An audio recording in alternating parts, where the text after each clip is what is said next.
under construction.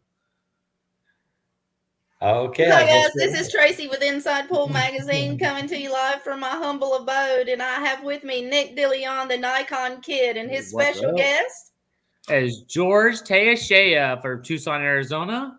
Hi guys. So we have Tucson, Arizona in the house. We're talking Mosconi Cup Day 3. What a day, Nick. What a day. It was crazy. We were watching it all day today while we were doing everything at the house, and we had it on the big screen. Man, I was rooting for Chris to take down Shaw to get that momentum switch, and he made a couple errors, and of course Shaw took advantage of it like he always does. The guy shoots straight, and he's spot on when he's, especially having that crowd on his back as well. Like, he brings a lot of energy and he gets that crowd going. So it was tough for Chris's loss, but you just have to, live to fight another day. Right. I was gutted. I was like, when I first saw the post from Molina Mike that said we were, what the lineup was, I was like, oh my God, after last night, they're going to make him play first. Yeah, it was crazy. After that 5-ball last night, yeah. But then again, like we were discussing last night, I mean, we might as well just jump in with both feet. Don't be afraid of it. Get those jitters over with that first rack. And then claim it. Yeah, I didn't get to watch that match. You missed it? Am I on? Yeah, you're on. Okay. Yeah, I didn't get to watch that match. I got on to Dazzin a little late. Uh-oh, what's going on? I'm sorry. That was me. I'm hearing the double. But from what I understand, he had a few opportunities, but Jason seemed to play real well, especially when he was closing that set. I saw the last rack. He played great. Chris had opportunities to get out, and he missed a couple balls. Like, he banked a solid 2-ball in the side pocket. He had to shorten up a lot, and the ball came down to the end rail, came back up for the 3-ball. It was like 3 or 4 diamonds away, slight angle, and he butchered it. And Shaw took advantage of that, and then I think he broke around the next game. But Chris had his opportunities. It's just that he couldn't close like he needed to. Well, sorry he lost that match. Unfortunately, he lost the match before that. Well, he didn't lose it. They lost it with that missed ball in the last game, I guess. Yeah. But the next match, our boys didn't come through. I saw Steyer with a few misses. That just killed him. Yeah, right off the bat, he missed that 9-ball after Skyler hit that amazing 8-ball with 4-rail shape. I mean, those balls you have to make. I mean, especially against Europe. Europe is every player on there is a champion. It's crazy to even think about. But we had our chances to take it down today, and it didn't work out. Well, the sad part that I saw was the fact that Chris's loss got us back to even. Correct. But then that Shaw Filler Steyer Woodward match got us down 1. The next match should have, and very easily could have, put us back to even and fired up the USA. Yeah. And then with a 3-1 lead, Shane seemed to just lose his steam. Now, and basically gave that match away, putting us now 2 games down and putting more pressure on Steyer and Van Boning in the very next match. And again, towards the end of that match, he had a couple misses there that they were very costly. Correct. And it's so tough, George. And like I said, I can't speak for being in that spotlight, but we have something close here in Arizona, and Arizona versus Vegas. That's the same format. It's a spotlight with the stream and the crowds and everything. So it's similar, but it's not as much pressure. Mm-hmm. Mm-hmm. But it's like those shots you have to come with. When you play 24/7, 7 days a week, you're on the road. Those shots you need to take down. Those easy outs. They're the key wins to get more pressure on Europe, even though you're in their hometown. You're one of the best players in the world if you're Shane Van Boning, if not the best. And I have watched Shane play now for probably the last 5 or 6 years as I commentate the U.S. Open 8-ball, the U.S. Open 10-ball championships every year, and I get to see Shane. I've seen Shane win 3 10-ball championships in a row. I saw him win 2 8-balls in a row and scratched on the break to win the 3rd 8-ball championship in a row. So he'd be 3-3 for both in a row. I've seen Shane play fantastic. And what I'm not seeing from Shane, and I really looked for it this time around, is I don't see that step. I don't see the body language that I see him once he gets into the finals or a semifinals of a match. Everything changes with Shane on the stream table, and when he gets into a semifinal or a final match, that man just has the fire. The fire. You just see it in his stride. You see it in his pre-shot routine. And I did not see any of that from him. I saw a couple of great shots. I saw one particular shot from him. I think it was an 8-ball in second to last game that actually it would have been his 4th win to get on the hill. He came with no, that was the scratch on the 7. The game prior to that, that David won. I might be thinking about the doubles match. But playing Kachi, that scratch on the 7, he got real funny on it. And he only had 2 ways to play shape. The way he tried to play shape, coming around 3 rails, or drawing to the bottom rail and then coming straight up. And both ways involved a little bit of that side pocket. And unfortunately, he hit the ball a little long. Had he hit it a little longer, he kisses I think it's the 9-ball and slides right off her position. If he hits it a little shorter, well, he's scratched, Yeah, and well, I don't see that fire. I didn't see that fire in him. And that's what I was telling Tracy earlier today during when I was streaming. I said, if we lose our first 2 matches, if Shane does not win, we don't win. Like, Shane is the anchor. Shane is the must go get that point. And I was at the last 2 U.S. Opens, or I would say 2 years ago I was at the U.S. Open, and then I missed this year. But watching Shane on the stream 2 years ago and watching him this year, it was a totally different Shane. The fire, the step, everything that you were talking about, we saw it in Texas. Like, we saw everything. He ran over everybody that he came across, other than in the one pocket. But we needed that fire. We needed that we're going to get it. And I don't know if it was Shaw that kind of demolished him, but losing 3 points in all 3 of your singles is not good for us U.S. Well, team. No, it won't bode good for any team. No, but not at all. We need that pickup, and sadly, we were left with Styler and Shane Van Boeing right after that loss, and they lose that 5-1. I mean, that match was just horrible. But then the very next match with Jeremy Jones and Katie.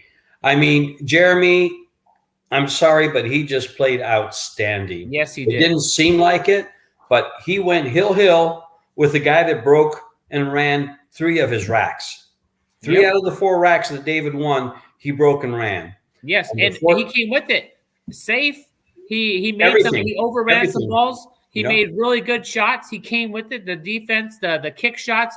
I mean, he was in it. He brought back the fire, and then to have that at the end, I mean, God, it was so. I mean, I was speechless. I was like, "What happened?" And then I thought he was walking off. Like, I thought he was done. Like, after he got called for that foul, I thought he was just walking out of the stadium. No, Jeremy went over to ask the other referee if that was a correct call. I watched it real carefully and he was very composed. You had to pat the man on the back. I mean, I sit next to him a lot doing commentary. He is a perfect gentleman, and he did everything the right way. Yeah. I did see the clock stopped for other ball cleanings. I don't know if it had to do with the fact that he had already used his extension or whatever it might have been, but I know for a fact that I saw the clock stopped, because when I saw it stopped in another match, I said to myself, Well, that's not a bad way to get some extra time. Yeah. But I can see where the rule might be in place that if your extension is gone, you can't call for a ball cleaning. Yeah, and I think that's what happened. People would use that as a timeout or as an extension. Right. So I can see the reason if that's the rule. But I was really sad that happened. And I did notice the referee picked up his pace to clean that ball. I mean, he was Johnny on the spot. He picked it up, put it down as fast as he could do it. And but in a case like that, you would think the referee would let him know that the clock won't be stopping. Absolutely. I mean, why didn't he say, you do realize this will eat into your time? That's exactly right. Had he said that, Jeremy would have just bent over and shot that shot. I guarantee you. Correct. I guarantee it. Yeah. But I mean, the thing, does it go both ways though? I mean, would they have said that if it was the European team? They probably would have said it to anyone. It should be said to anyone. That I'm sorry, your extension is over. But most important, one of the important things there is you should know the rules. Right. And of course, Jeremy is the team captain. He definitely should know the rules. Yeah, true. But you're in that spotlight. You're in that. I don't think I would remember everything. Like Nick said, I'm right there. Everything. Everybody's looking at me. It's like, wow, this is a lot. That's just it. So it's in a really shady place where the referee has to call it. I guess it's the same as if you get down to shoot another ball and it's the wrong one. Let's say you're on the 4 ball and you get down to shoot the 5 ball. Nobody says a word. Right. It's the same thing that happened with the referee can't tell you you're shooting the wrong ball. Your opponent certainly isn't going to tell you you're shooting the wrong ball. I have, but I'm not a pro player either. But it was a heartbreak to see him take that match. I mean, he got an extra break when he actually sold out. Was it the 3 ball that he left in the side pocket? Yeah. And he went between the 9 and the 5, left the cue ball there. Correct. And I'm shocked that David didn't play safe and just make the 5 ball and play safe on the 6. He got a reprieve that he got to shoot again after that. Yep. But and then to get what he got with that 6 ball and have that happen, I mean, it's heart-wrenching. It is gut-wrenching, heartbreaking. It is one of the worst things. I've been playing pool for over 50 years. It's it's one of the worst things I have ever in my life seen. And to see it happen to a gentleman like him after performing the way he did in that match, he broke and ran the rack to get on the hill. Right. Yeah. And after seeing that, it was just I was sick to my stomach. No, I was too. I couldn't believe it. I was like, what's going on? I stop everybody. I go, we're all working in the house doing stuff. I go, stop, guys. I go, something just happened. And he has to call me. He said, I know you're still at work, but I've got to tell you one more my thing. God. I'm like, oh my God, what just happened? It was the most crunchy. Because if he wins that, they're still down, but they have so much momentum going into day 4 because of that big win. I mean, it's everything. I mean, it is everything. I mean, I'm in the house alone, and I start screaming. My golden retriever runs in from the backyard to see what's going on. Comes in through the doggy door. I was so stoked that he got to hill and everything, and then this happens. I was like, and really cool. He had to come with a shot. Yeah. Cool. He would have had to come with a shot. He would have to slow roll it to hold it, because I don't think he can go up and down on that 6. No, but he will come with that kind of a shot. There's no doubt in my mind. Yes, for sure. But I like how David kind of handled it. David, when he was even shooting the 8 ball and 9 ball, he was like, hey, calm down, guys. This is not right. He knew it was wrong. Well, and he still took the win like he's supposed to, because it's the Mosconi. You have to take the win.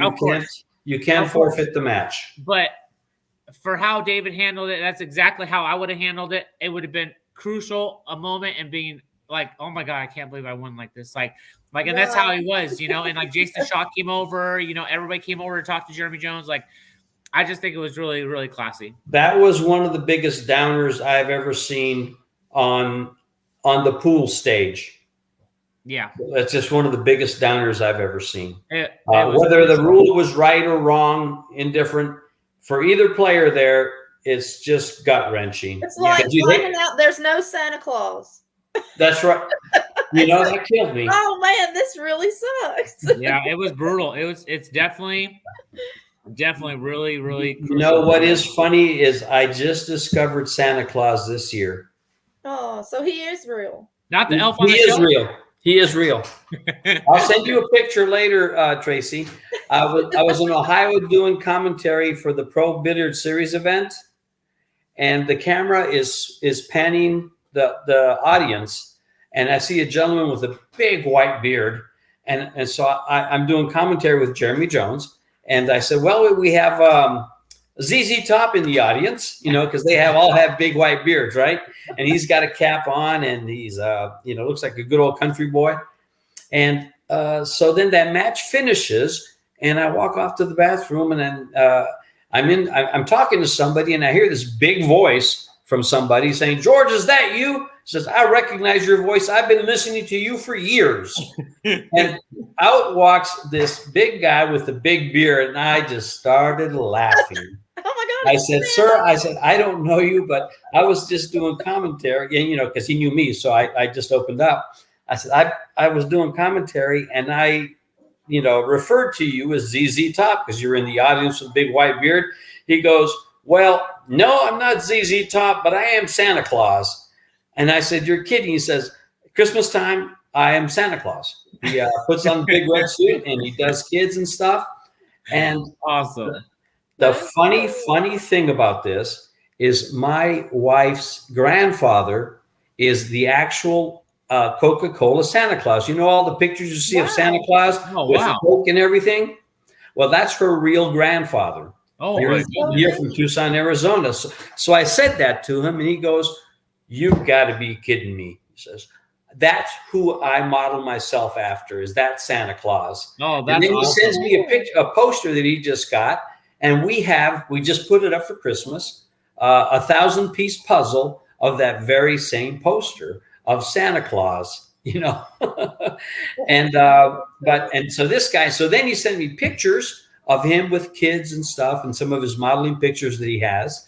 And then on Thanksgiving, on Thanksgiving Day, or was it the day before, he calls me and says, because he knew I was in Texas for Thanksgiving and I'm with my grandkids. So he says, "Give me a call tomorrow and I'll dress up as Santa Claus and talk to your grandkids, and they can have a FaceTime with Santa Claus." Now, what a great thing to do. Oh, right. Really cool. I now believe in Santa Claus again. I actually believe in Santa Claus. It was awesome. He's an awesome guy. So Awesome. what do you think's going to happen tomorrow, guys? Who are they going to put up there? I would start with Spider. Since Earl's 10-day quarantine is up tomorrow. It's not up, is it? I believe it's up tomorrow. Well, I think the Earl case is a little. Will he be able to play? Are they going to do something crazy again? They might let him and have Earl save the day. Insane tournament. I mean, this whole event has been insane. And have Earl and Shane be playing the double. Shane's been holding out the whole time. He was waiting for Earl, guys. Well, I don't know, but I would start everything off tomorrow with Sky. I'd throw, because there's no, if you don't win the first two matches.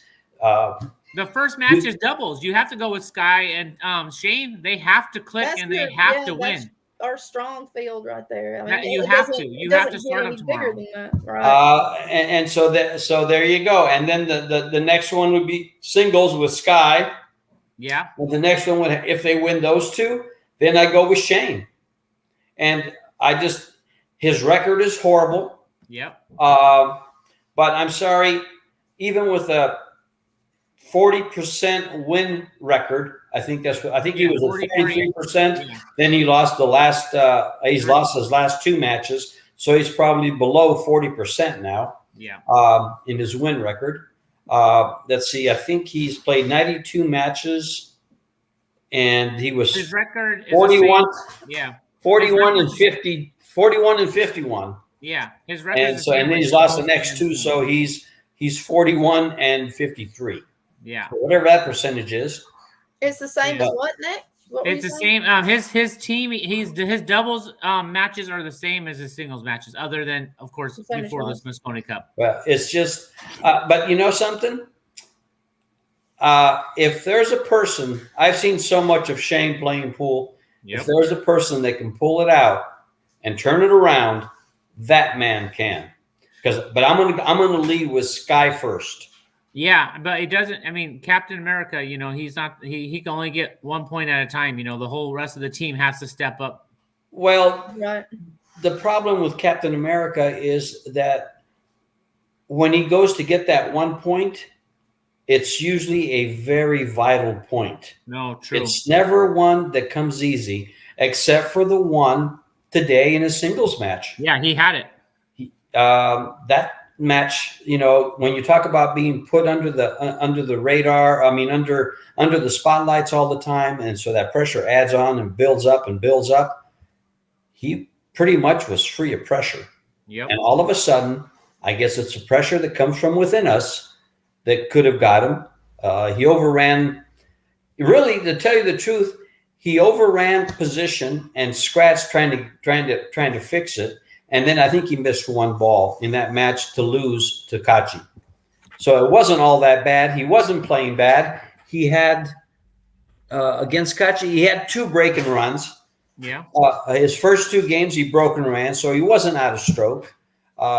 It's just the self-imposed pressure. And we have one of our chatters with a question here, Mr. George. Sure. He's just curious as to why Shaw was allowed to get the ball cleaned and the clock stopped for him, but it didn't stop for Joe. That is a great question because I have the same question. Thank you for the question, Chris. In the podcast that I just witnessed, people said that there was a bug on the ball, so that's why they stopped the clock. Mm-hmm. I don't know. A bug on the ball. And so that could have been the difference. But also, yeah. After seeing that, you know, I don't understand why. The rule is that from what I heard and what I've witnessed, I didn't know this was a rule until recently.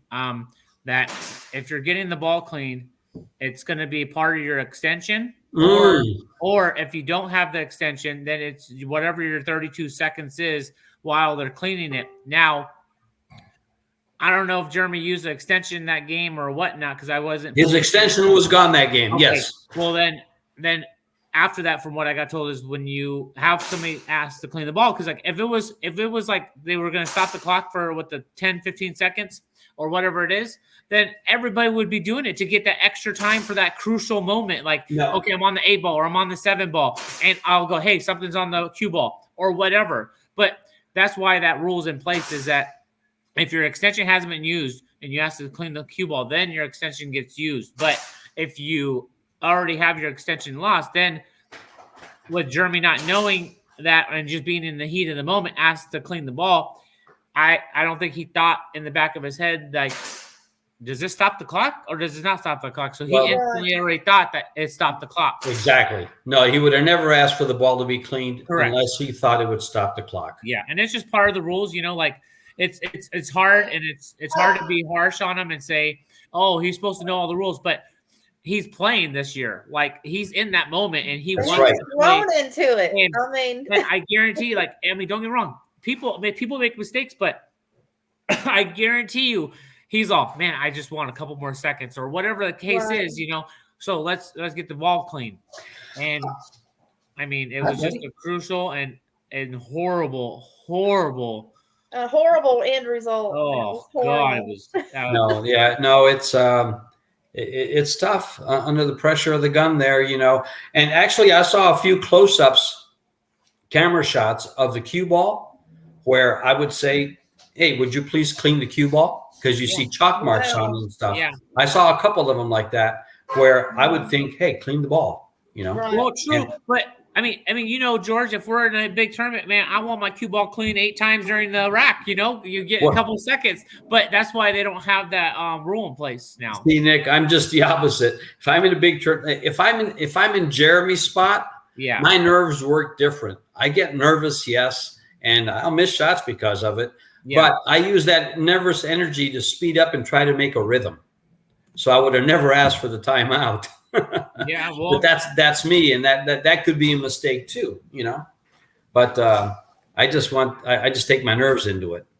But so it was a sad day for USA. They lost all 5 matches, and they now trail 9-5. Yeah, it'll be the biggest comeback in Mosconi history if they make a comeback. But man, with their field and the momentum that Europe has right now, I want to see a fight. Like, I want them to come out and just give it their all. Whether you have to get in with the crowd, the USA crowd, whatever that you have to do to get it done. I mean, you get it done. You just said something that triggered something in my head. With the momentum that Europe has, Europe is affected as much by this as the USA team is. They don't want to see that happen to Jeremy. They all know him. They all have played him. They all respect him. They all respect each other. They're feeling bad right now. Of course. But they want to win, yes. But in the back of their mind, this could affect them just as much as USA. I doubt it. But, it's possible. But I just don't. I will be extremely surprised, elated. And if the USA pulls this out tomorrow, I will also be surprised, elated, and drunk. Yeah. And I don't drink very often. Another question for us. I'm going to go ahead and put it on the screen. Sure. Do you guys think this is the best team America has to offer, in your opinion? Okay, that actually is a very good question, but I believe that's been answered in social media and everywhere else. Of course not. But how do you measure a team? Do you measure it by Fargo rating? Do you measure it by how the guys get along? Do you measure it by this is what we want to build? And developing players to put in this spotlight. Yeah. You want to get guys like, and I've seen these names thrown into every podcast. I've seen it on every social media where Mike DeShane, Justin Bergman, and you get Oscar Dominguez. When I saw that they put Earl in, I said to myself, I don't know if I had a choice of 2 players before they made their last 2 picks. Yeah. It would have been Oscar Dominguez and Rodney Morris. So go back old school, somebody that's more seasoned to play. Rodney has been very successful at the Mosconi Cup. I mean, he's not playing. He's not competitive as much as he used to be. Correct. But that guy can take a 2-year vacation and come back, and in 2 weeks be playing fine. Rodney Morris is just. Well, first of all, he's left-handed, and that says everything. I'm just thank kidding. you. And look what happened with Sean Filler. They're both left-handed, and what they do? They won 5-2. No, true, but also you can't. It's not about putting all the best players on one team. I mean, you can go look at the NBA, like the Lakers did, right? And they're all there's fights breaking out on their team. I mean, all those egos. I mean, not saying that you can't do it, but I'm saying that you're more likely to go more crash heads than you are. They're going to be playing well together. Like, you want your team to gel. Yes. You got to have that gel, and you got to have the guys rooting for each other. You can't have one sulking in the corner thinking, "Miss you, jackass! I can't stand you." Right. You don't need that on a team. Yeah, you need the pump up, and you need the people that. So the answer is yes and no. Yeah, this is the best they could do for this year. Of course, Earl would have been nice to have on the team. Yeah. Did we lose much by having Jeremy? If Jeremy was tournament ready, I would say no. No. I think there's 20 points difference in their Fargo rates if you want to use that as a measuring tool, which is basically what Fargo is to me, is a measuring tool. It gives me an idea of who's playing and how they play. We have a question from Penguin. Oh, he was on the other day. Yes, sir. Yeah. Does anyone know what the actual selection process is for the Mosconi Cup? I've heard by rankings, but there were some higher ranked than others. I mean, we had different ranks altogether in this year's Mosconi Cup, but from what I gather, from what I've heard, this year they were not, there was not a ranking. Well, this year was I believe last year was the same. This year was a very, very different year. We had the last 2 years we've been COVID driven, and so I think the team captain, of course, Jeremy, has been faced with some very hard decisions. Yes, very hard decisions, and sometimes you want to throw youth in there because youth doesn't have the experience, and they can outperform experience sometimes with enthusiasm. And so maybe that's why Tyler did a great job when he played. Chris, he did. Chris last year did a decent job from what I recall. Yeah, without the crowd. And there you go.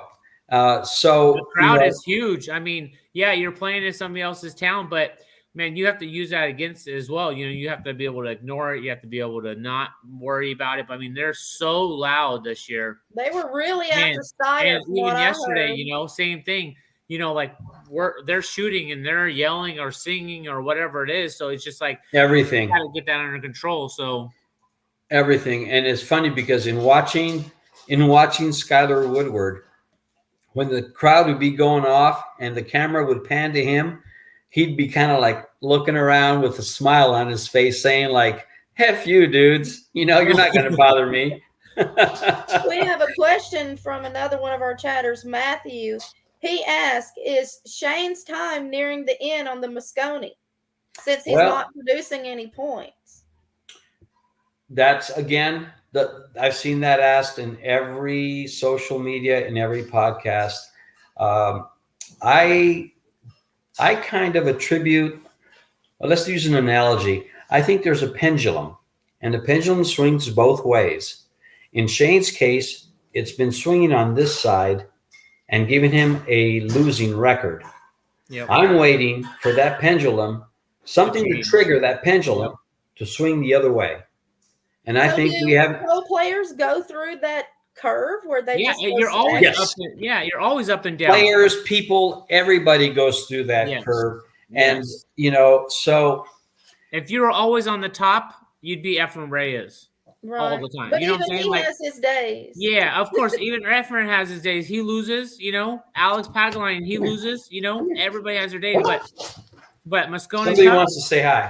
But Mosconi Cup, man, you have to keep Shane in there because he's the best American player that we have. No, it's true. Go on, baby. So I don't know. Do you ask Michael Jordan to step down because he missed 4 game-winning shots? That's true. No, you come back and you fight another day. You train harder. I think my personal opinion on the whole Shane thing is we've put this man on a pedestal because he is the best that we have. Yes. At this moment. But he has other interests besides what he's doing right now. And he may need that other interest to guide him slightly for a little while so that he can get back into billiards, back at the top of his game. Well, everybody needs a break sometimes. Yeah, no, it's good. It's good to have a break, and it's good, he goes fishing and all that stuff. Because I mean, when I take breaks when I play pool, man, I love going fishing, or I'll go bowling or something for like 5 months or 4 months or whatever it is, and take a long break. But man, we need Shane, and do we need Shane more than ever? Like, who else are you going to replace Shane with? Like, what? Like, you don't have Rodney Morris playing 100%. I don't know. Skylar Woodward's nipping at those heels, guys. Yeah, Skylar is as important to this team as Shane is. I understand, but and when you look at it, there's really nobody at his level. I mean, I would say Sky would be right there, but as in at his capable level of him playing, we just need that fire like he has in other events at this event. Do you guys think Billy Thorpe would have made a difference in this Mosconi Cup? He brings so much energy. He brings the same energy to the USA Mosconi team as Jason Shaw brings to the European team. Yeah, in my opinion. I agree. It's that outside influence. Billy is an addition in two ways. He gets along fine with Shane. Yep. And he gets along great with Skylar. And so for those reasons, he's important for the team. But let me ask Matthew Jenkins this question. Tomorrow you want to put your two best men up to play. I'm personally going to start in the singles matches. I'm personally going to start with Skylar. And Matthew, you tell me, who's your second pick? Are you going to pick somebody over Shane? And that answers his question whether Shane's time is nearing an end or not. He can answer his own question. Yeah, you think the other two have a better chance of getting those points? Exactly. So, and our next question comes from Chris Rogers. He wants to know about Jeremy Jones being captain, how he's being chosen. I'm not quite sure who picks that. I mean, I'm assuming Emily Fraser. Well, last year he was co-captain, right? And with the Russian guy, I forgot his name. What's his Ruslan? Is that no, not Ruslan, not Ruslan Chinahov. Well, the captain he was co-captain last year. I can't remember his name to save my life. Neither can I. And of course, Mark Wilson. Is it Mark Wilson? Yeah. Yes. Yeah. Before him, I don't know if he just doesn't want to do it anymore, or what the reasons are to be changing captains all the time. But Europe has gone with Alex Lee for some years, and then before that was it Marcus Shamat? Mm-hmm. See, I can remember Europe's captains, but not the U.S. That's sad. That's sad. That is sad. So Joey Gray was co-captain. I remember that. Yes, Joey was. Ben Sutherland with BBTV Productions just posted in there too. Yes. He did. Joey. Hello. Where was Joey? I don't know. I got told that Jeremy Jones asked John Smith to be co-captain this year. In fact, John said that himself. 6 months ago, they came to him and he was asked to be a co-captain. But I thought Joey Gray was the co-captain. In fact, I did commentary last year in Vegas, and Joey Gray was there. In fact, I commentated with him a match, and he was introduced as the co-captain of the Mosconi Cup team for 2021. Chris Rogers asked, "What about Jeremy Sosi?" He plays really good. I played him about a year and a half ago at Griff's, and I got a little spot. And man, I was very impressed how well he plays on the big table. And I will say, from the little that I speak to Jeremy Jones about the Mosconi Cup team, his name has been mentioned on more than one occasion as far as in the running for that, along with guys like Justin Martin. Jeremy's always looking for players. He scouts them at these tournaments and events, and you'll see him very intently looking over a lot of the players that he has in mind for Mosconi for not this year, but next year, or for developing talent. Yeah. Well, Jeremy Jones, his name is in the running. And I don't know if I should say that, because when I talk to Jeremy, I'm not supposed to say anything about it. I got you. But Justin Hall's another one. Whatever happened to Justin Bergman and Justin Hall? Justin Hall doesn't play enough pool, from what I understand. And I don't know the reasons for Justin Bergman not being on the team. I don't know if he's passed on it, if he's, said no thanks. Yeah, I heard that he backed out. But so there's, but there's a I lot read online, and as much as I don't know what's true and what's not, but that's what I heard, that he backed out. Yeah, there's a lot of things that are unknown, and people throw names around all the time, but these are names that I hear mentioned a lot, and there's reasons for them not being there, or not being asked, or them saying no. I don't know what the reasons are. I would love to see Josh Roberts play on that Mosconi Cup team. Josh Roberts would be an awesome addition. Yeah, he plays really good rotation. He plays really good everything. He's been on fire here in the South, in my neck of the woods. He's been just plowing through here. He kept telling me, he said, "Well, I'm sick of coming in second. I'm sick of it." Then do something that your player that's coming in first is doing.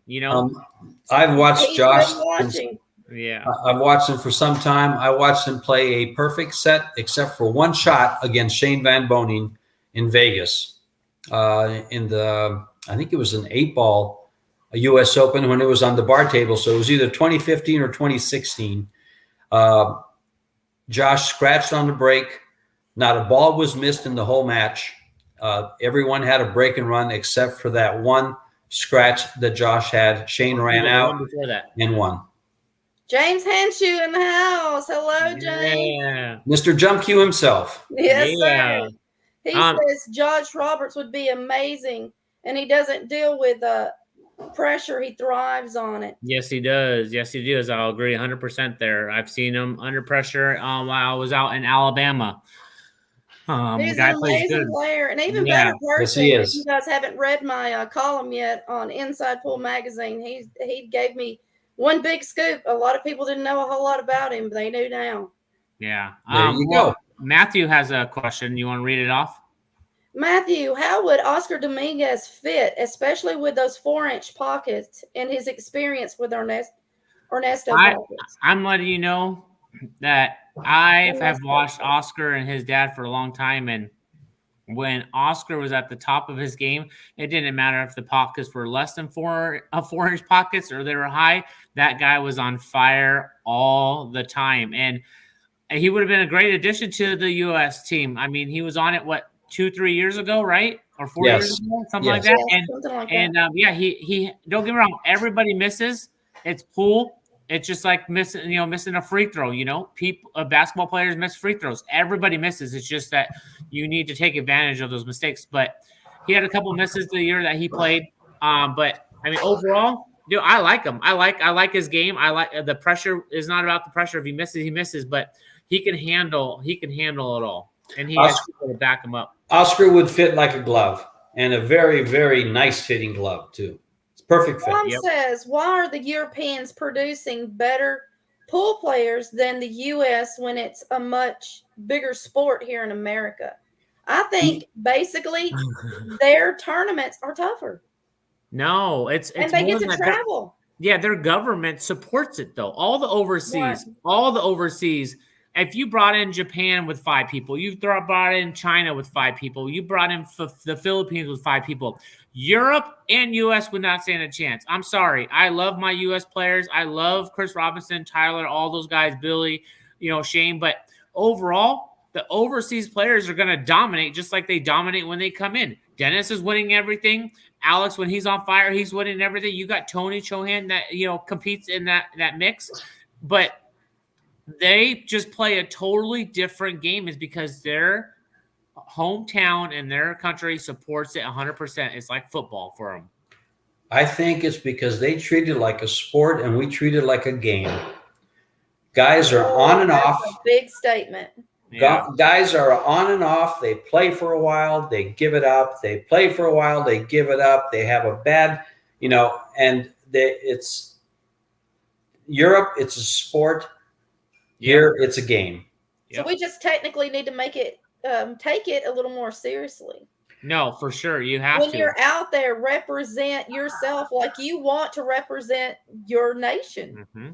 Kids are looking up to you. I'm a big junior league supporter. I'm right on board with Joey Gray about cultivating these children so that they're ready to be ambassadors of our sport. That's what we need. We need ambassadors. Tracy, you just said a mouthful, and it was all very good. Here in Tucson, one of the things that I kind of tried to get done was to work with juniors. I went to Curtis Johnson, who owns Pockets and Clicks Billiards, and I asked them both about putting together a juniors, something to do with juniors, so we could have a clinic. And Curtis went with it and ran with it. He put it together. The first time I mentioned it, it was kind of like tossed around. He gave it some thought, and then he came back to me and said, "My dad and I are going to put this together, and here's what we're going to do. Will you help us with it?" I said, "Sure, yes." So we were in there, and what we found, and actually he did a great job with it. He put together, I think it was every Tuesday for 3 hours. The kids came in and played, and we worked with them. They gave them lessons. I gave them some pointers here and there.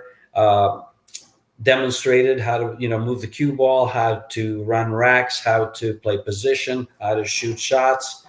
And then Curtis took it to a great step, and he involved freezers and bull shooters in Phoenix and had Viking sponsor tournaments, quarterly tournaments, to develop junior players. All we got in Tucson were guys that wanted to come play the game. That's why I was able to make the statement. And it was more like we had a couple of girls who they were there for the social aspect of junior play. We had two kids that showed some promise in the game. But again, to them, it was a game. Mm-hmm. Right. One of them, a grandfather brought his grandson in and would stay there while he played. And he was a 14 or 15-year-old, I think it was. And he showed a lot of promise. I was impressed. And then there's a couple of other kids that showed some, but to them it was just a game and nothing about going to play a tournament in Phoenix or anything like that.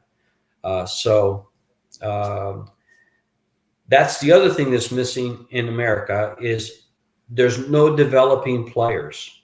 They're very few and far between. Have you seen that, Tracy? Since you were talking about that, it's not coming up through the ranks. The kids are busy with their video games and everything that's. I have a handful of kids here in the South that are really devoted to learning and trying to better themselves. So as long as there's kids out there that wants to learn, I will try and do anything that I possibly can for them to get them where they want to go. As long as they get an education, don't depend on pool to make a living.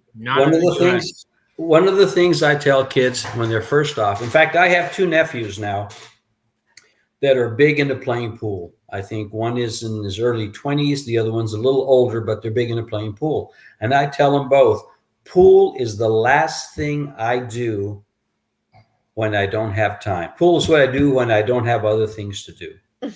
It's my hobby, That's why I worked for all my life for a company and played pool, after work on the weekend.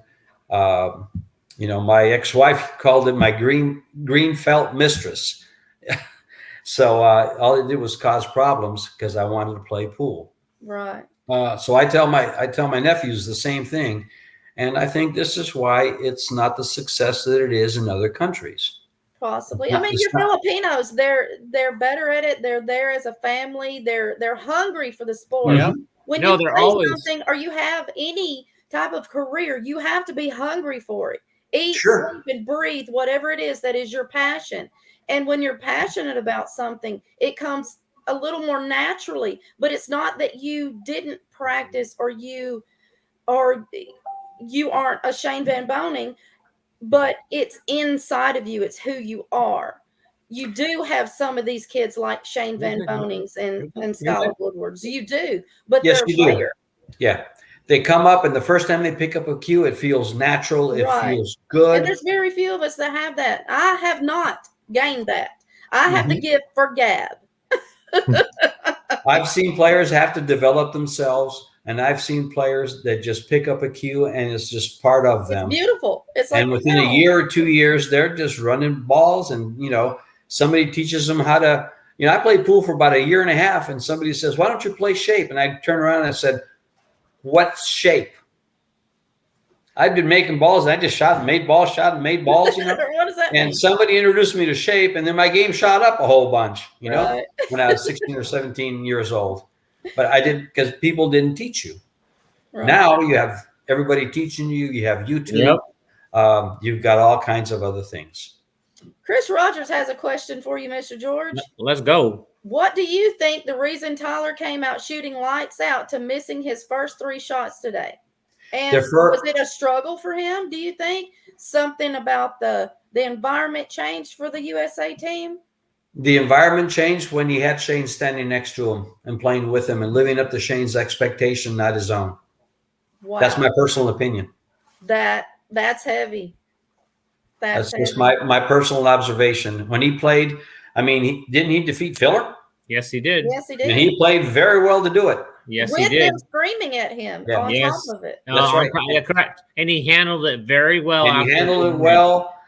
And what I liked the most of that, and Nick knows this because I commented on his thread, was that at the end of the match, he turned around, politely gave him a fist pump. Yep. I was hoping, I was praying that he would walk over and go, give him some of his own medicine. Right. Right. Just like Josh does when he wins a game. Yes. And I was hoping, but I much prefer the way he did it than what I see Filler or Shaw. But I think Shaw does it for the crowd. Filler does it because he has yet to be humbled. It's in him. It's in him, but he is yet to be humbled. Life has not humbled him yet. He's very young. We get humbled as we age. That's right. We're too old to fight people now. What did you say? I said we're too old to start fighting people now. Oh, okay. Well, I can say that. I don't run as fast as I used to. I don't either. Old Man Ferguson says, "What has Tyler ever won?" He's just curious. Didn't he win the Wisconsin win? He just won the Kremlin Open in Europe. Yeah. He's had some great regional wins that I'm not real aware of, but the kid plays good. He does. The young man, he plays good. He trains well. He shows a lot of promise. Yes, he puts in the time. He puts in the time. He takes coaching well. Yeah. From what I've seen. So that's someone. A good coach or someone that wants to develop talent, he is exactly what you look for. Yeah. So more than likely, that's why he's there.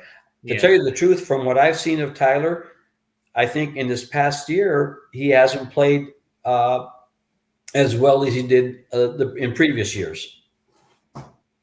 But that's my personal opinion.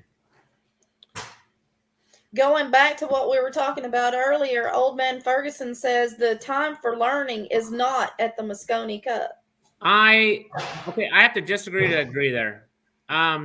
You can play amazing. You can play the best pool of your life for a year and you get picked and you're a rookie. Let's just throw Chris in for the example, right? He got picked for his first year. It was no crowd, no anything, but it was his first debut of being on the cup and hey, I need to perform.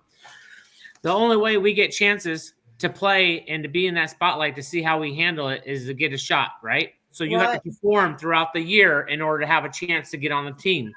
Now, don't get me wrong, you want your most experienced players, you do, but you have upcoming players, you need to know how they handle it. They need to get their feet wet. Look what Tyler did. It's not like Jeremy Jones is like, oh, this player's playing okay, this player's playing all right. Oh, I'm like, this player, he could be. No, Chris and Tyler had to play, really good for a year or two, and they thought that they can handle the pressure well. And like Jason Shaw said in the interview, you guys wanted tighter pockets. Well, we have 4-inch pockets. You're going to see more balls missed than what you guys seen in the last couple of years. And we're seeing it. Tighter pockets does two things. There's going to be more misses. It also forces you to play better position, to hold better angles, so you can so you don't move the cue ball around, and play better patterns. Yeah, it's tough. It increases it helps your entire game. It forces you to play better because you can't be out of line. Yeah. Not with 4-inch pockets. But 4-inch pockets are also made to be played with fresh cloth. You have to have that little bit of slide. Yeah, and I said this before. Alex Pagulayan, I got Joey Ryan with Pool Player Podcast interview with him, and he said the pro tour, on whatever tour you're doing, if it's the Canada tour or if it's the Europe tour or the US, whatever tour you guys are doing, for the professional players, he's all, you need to tighten the pockets. 4.5 is way too big. And he says you're going to totally see a different play, and you're going to see who are the top players in the world. That's exactly right. It does do that, but it takes away an element of the game because it changes the game. Yes. So it does take an element of the game of, your best player is going to win all the tournaments. You're going to have 5 guys going around the country in the U.S. or in Europe. It hasn't been that because they have such a huge amount of talent over there that it's not the same 5 guys winning everything. Correct. Because they have all of them play champion level. So there's a lot of them that don't play. Look at the Terminator. He was commentating. Like he plays amazing. Didn't he win the Predator 2 years ago? Yes. Right. So I'm just saying, they have so many more players to pick from at that level where we have a scatter level of playing field. Mm-hmm. So it's just a little different. Yeah, it's things are different when you compare Europe to the U.S. The other thing that you see more of is they don't gamble with each other as much as they do here in the United States. And I don't care what happens when you're mixing money with your living and things like that. You have a tendency of not sharing your secrets with other players. Yeah. Over there, they try to improve each other. Over here, I'm not going to show this guy that because I'm going to be playing him for $100,000 next month. Right. Yeah, the Philippines. When I was at that first Texas Open, man, they all stuck in their group. They all stuck together. They all helped each other out. You saw even the younger guys, with Dennis and everybody. They didn't they kind of started out to gamble and whatnot, but they help each other out and they're stuck in their family ways. And I think it's different here. I think that we're not more open to bringing in the being closer to our people and to drive and to help out. They feel that if they do that, then that's one less thing that they actually have to worry about, or one more thing they have to worry about going into tournament play. Right. Well, you have gambling cliques. Another thing I've noticed, Nick, you use the Filipinos as an example. I've gotten to know a couple of the players from South America. There's a gentleman by the name of Ariel Castro.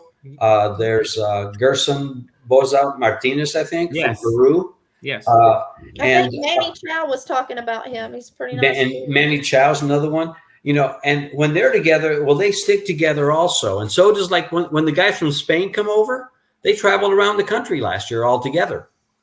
They were all together. And so there's the differences. In the US, do you have that? We're torturing his future wife.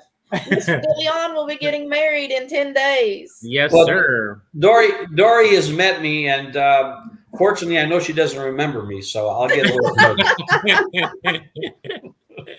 Oh, my goodness. Unfortunately, people have a tendency to remember me. Oh, okay. It's the diva. It's the diva. It's usually for my attire, though. Yeah. Not necessarily me in high shoes. Yes. Well, I know my wife will remember you for your accent. And my lovely accent. There you go. My lovely accent. So are we all? Well, it's been a pleasure, Mr. George. I think we're running out of questions, but we have one more question from Chris Rogers before we let you run off. Chris asked, why is there no money in pool? What do you think? There's no major sponsors. We've had incidents, and because it is treated as a game and not a sport, And major money involves television. We are making steps now. I've had the pleasure of commentating for Q Sports International now for going on 6 years. Now, Predator and Q Sports International have finally come together, and they've put together the closest thing we've come to a tour in a long time is this Pro Billiard Series events. There was 4 of them. I think it was 4 or 5 of them last year. There's 5 or 6 planned for this year. And it'll be, and what that is to try to get a tour for these guys where they can have a shot at making $15,000 to $30,000, you know, on a monthly basis or bi-monthly basis. Yeah. That didn't exist before. You had to gamble for a living. And I don't care who you are, if you're going to gamble for a living, very few people make a living or a decent living gambling. Yeah. It's a rough life. It's a very rough life. And it teaches you. I am not that woman. It takes you out of a lot. It puts you in a lot of unhealthy situations. Yes, it does. Yeah. I remember running a few times. Yeah. and so you when someone's, you know, I was 20 years old and somebody asked to take me. He said, I want to see you improve and I want to take you on the road at 20 years old. And I said, you name me a player that makes, I think I said 50,000. I think I said 50,000 a year when I was 20. You name me a player that makes 50,000 a year, and I'll quit my job at Safeway because I was working for Safeway then, and I'll go on the road. He couldn't name one, so I wasn't about to leave my job to go gamble for a living. Yeah, here in the U.S. And I'm very glad I didn't because I'm very comfortably retired. Right, exactly. Tom has a question for you, Mr. George. Snooker is big in Europe, while playing 9-ball is really rare. Do you think snooker is a harder game than pool? Most European pool players probably grew up playing snooker. Snooker is a different game than playing pool. Mm-hmm. But, you know, it is a cue sport. Snooker has, well, there is gambling associated with snooker. If I'm not wrong, don't they have pari-mutuel wagering in England and other countries that goes along with snooker? They used to. I can't vouch for that right now. Okay, I can't either. That's why I'm asking. They did. But and so that or at takes least it was an underground thing and nobody knew about it. But okay. yeah, I mean, I think it's a totally different game, and yeah, it could be harder because I mean it's new rules, new everything, new pockets, new speed. The rails played totally different than a diamond or a Rassin table, you know. So yeah, things can be different, but for Europe, I mean, not for Europe, but for snooker, I feel that they take it to a professional level and they're held to a professional level at every event that they go to. Right. They look class. You don't show up in shorts. Yeah. You don't show up in shorts and a t-shirt and you're ready to play or in a hat or whatnot. They're fully dressed up from day one they start the event until they're out or they win. It's Miss Michelle Frederick says most Europeans did not grow up playing snooker. Snooker is a British game, and if I think she says. I think she's right. I'm not sure. So. Don't she's the a woman. play snooker also? Right. She's a woman. Of course, she's right. We're always right. Unless you're right. We're wrong, you know, and then we'll never admit it. Right. Michelle, you're probably right. I think they also play snooker in France and throughout Europe for years. But it is a completely different game. Yeah. I actually like the snooker table, but for many years, I played snooker golf. Yeah, well, we had one of those here in my area, and that was something that the older gentlemen, usually the 55 and up, they would do that for hours. And they would play ring games. So I want to know what you're. It's a different strategy. It's like going from playing like taking a 9-ball player to go play one pocket. Like it's a totally different game. You have to learn. You have to learn a different strategy. You have to learn different moves. So it's a lot. It's a lot of different. Yeah, it's just a different game. Yes, that's why you bring snooker champions over to the U.S. to play 9-ball, and they don't play so well. Wow. Because the strategies are different. It's a cue sport. Bro, I've never seen big pockets before. Different size balls. Yeah. Different cues. Yep. Different wood for the cues. They use ash. We use maple. Yeah. It's just like transitioning from if you play nothing but bar table and then you go play a big table event, then you're like, oh my God, I feel like I'm on a 10-foot table. Like, Yeah, Nick, but you know, and I know if you go from a 9-foot table to a 7-foot table, the transition isn't all that hard. No, not at all. Not at all. But the other way around, yes. Right. So it's a little different. Well, George, we do appreciate you jumping on with us and taking the time to talk about everything that's happened with the Mosconi Cup and plus more and answering questions for the audience. We appreciate all you guys tuning in. We're hoping that U.S. comes out fighting tomorrow, and whoever they pick and whoever the fan picks are and everything, I just hope that U.S. can gain a couple points so we can at least fight a little bit more and not be an early day. I would like to see us just win the first 2 matches at least. Right? Absolutely. I mean, come on, guys. That first day, we're all sitting there going, oh, Earl's been taken out. It's going to crash and burn. And the U.S. came in strong. Yes, they did. And because I think you never know what's going to happen on this 4th day. Okay. Like we have this, like thinking like, oh, Earl's not in, so one of their top players is out. We got this. And then they're like, oh, what just happened? And when we're supposed to take a 6-3 lead, we don't.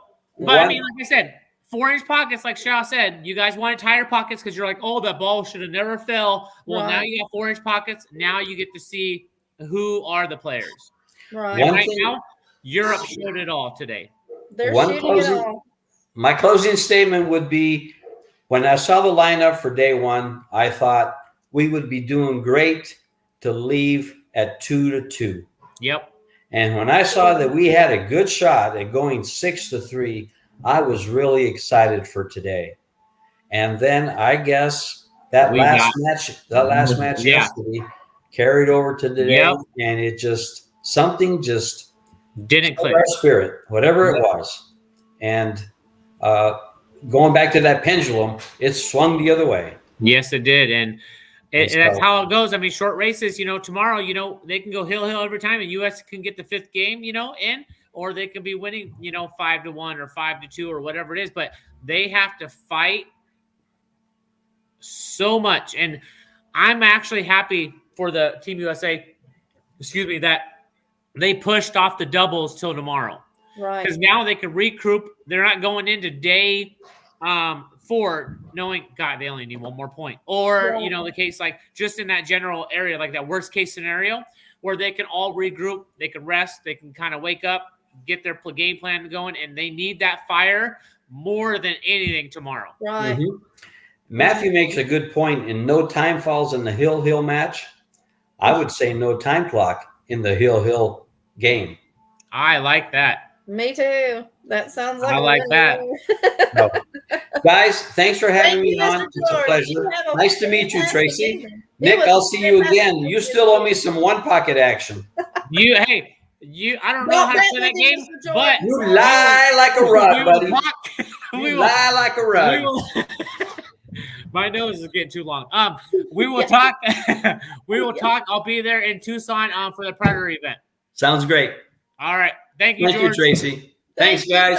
Have a great evening. See you in January. Yes, sir. Well, guys, fans, man, I appreciate you guys jumping on with us. I know there's lots of podcasts going on, Melina Mike with Dog in it, and you have Joey Ryan, Pool Player Podcast. You have Nate as well. They all are talking about this, and everybody's just trying to bring everything to you guys as much as we can, talk about everything that's happened. Unfortunately, we ended the day absolutely with a horrible roll. It is what it is. It happened, and we just have to regroup. USA has to regroup and just come back out fighting tomorrow. So look out for us tomorrow. We will be live after the event, whether it ends in 2 more matches or it goes hill. We will be watching, and we will be live right afterwards to talk about it. But let alone, don't go anywhere. We are sticking with this after the Mosconi Cup. So there's a lot of events coming up, and we're going to try to cover it since we're in 2 different parts of the world. Tracy, we the actually diva, thought and about this, myself. guys, before we did this. He's on one side of the country and I'm on the other. This way we can give you guys the best of the tournaments that we're going to, so that you all know what we're getting into. Inside Pool's trying to do something just a little different and bring the fans and your opinions and what you want and how you want these tournaments run. That's what you got me and Nick here for. You guys talk to us, you let us know what you need, and we'll see what we can do to get it done. And if we don't have the answer, we'll you find can it. tune in the following week, and we will write it down, and we will try to find the answer. And I mean, if we don't know, Melina Mike has to. Oh, for sure, Melina Mike, Mr. Knit, he needs to know all the answers. Also, if you're just tuning in and you're just jumping on and you want to watch the rest of the podcast, you can go back on our YouTube channel and you can watch the whole thing. So don't feel like that you missed out on anything. There was great talk about the whole cup, about different players that could have made the team or could be chosen years down the road or whatnot. So we appreciate you guys jumping on, and I think that we're going to call it a night. We are. We've got to get out of here. We're going to thank our sponsors and call it an evening. Nick, would you like to go first? Yeah, Inside Pool Magazine for putting this all together and getting us together and making this work and continue this after the Mosconi Cup as well, like I said. Q-Tech, my biggest sponsor. I love you. I appreciate everything that you guys do for me, and I am so happy to be part of your guys' family. Also, you got Pool Player Podcast with Joey Ryan. Look him up. The guy has some good stuff. He's teamed up with Melina Mike with my and Travis with my One Pocket sponsor as well, One PKT. Those guys, you need that apparel, you need anything. We're coming out with some amazing products soon. So stay tuned and follow those pages. Rick Smith, everybody knows him.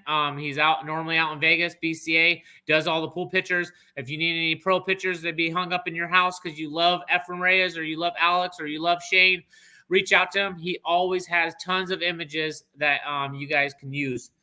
And Melina Mike, the Knit, the guy is the 411 on Facebook. If you do not have him on Facebook, Melina Mike's page or Windows Open, the man has all the information. And yes, do I steal some? Yes, I do.